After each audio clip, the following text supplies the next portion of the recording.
বিসমিল্লাহিররহমানিররহিম। আসসালামু আলাইকুম রহমতুল্লাহ। Dear audience, Hasan Saeed healthy lifestyle প্রোগ্রামে সবাইকে স্বাগতম। আজকে একটি গুরুত্বপূর্ণ স্বাস্থ্যসেবা নিয়ে একটু কথা বলবো। সেটা হলো আপনার ফুসফুসের যত্ন নিই। আপনার ফুসফুস এমন একটি গুরুত্বপূর্ণ অর্গান আপনার শরীরে, যেটা পরিবেশ থেকে শ্বাস প্রশ্বাসের মধ্যে অক্সিজেন সংগ্রহ করে এবং আপনার শরীরে তৈরি হওয়া কার্বন ডাইঅক্সাইডকে বের করে দেয়। সুতরাং এই ফুসফুসে যদি কোনো সমস্যা হয়, সেটা কিন্তু আপনার জন্য একটা মারাত্মক স্বাস্থ্য সমস্যা সৃষ্টি করে।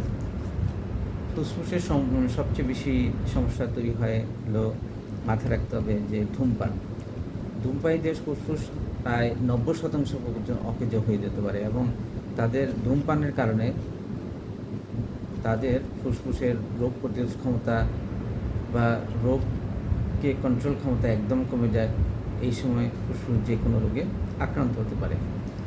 আরেকটা হলো ফুসফুসের জন্য পুষ্টিকর খাবার খাওয়া, যেমন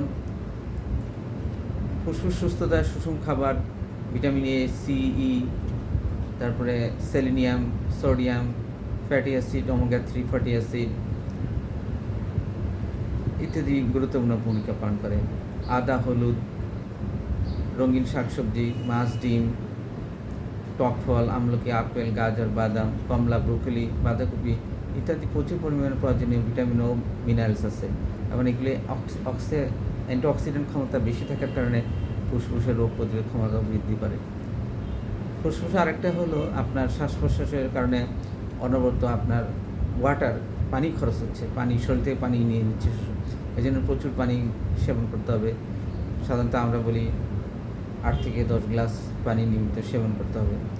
ফুসফুস সুস্থতা আরেকটা হলো, নিয়মিত ব্যায়াম করতে হবে। নিয়মিত ব্যায়াম, যখন প্রতিদিন 10 থেকে 15 মিনিট আপনি যদি জোরে শ্বাস নেন, তারপরে ব্রিদিং এক্সারসাইজ করেন, বিভিন্ন ব্যায়াম করেন, তাহলে ফুসফুসে প্রচুর পরিমাণ অক্সিজেন এয়ার থেকে ঢুকবে, ফুসফুস সুস্থ থাকবে। আরেকটা জিনিস হলো বায়ু দূষণ। সাধারণত বায়ু দূষণ ফুসফুসে মারাত্মক ক্ষতি করে। আমাদের দেশের বর্তমানে যে সমস্যা, বায়ু দূষণের কারণে অনেকে ফুসফুসের ক্ষতিগ্রস্ত হচ্ছে। এই বায়ু দূষণ থেকে দূরে থাকতে হবে।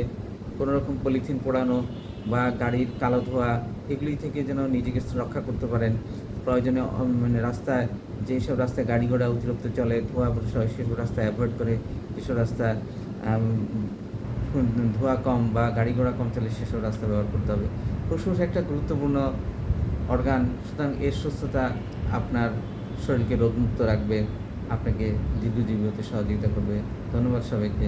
আসসালামু আলাইকুম রহমতুল্লাহ।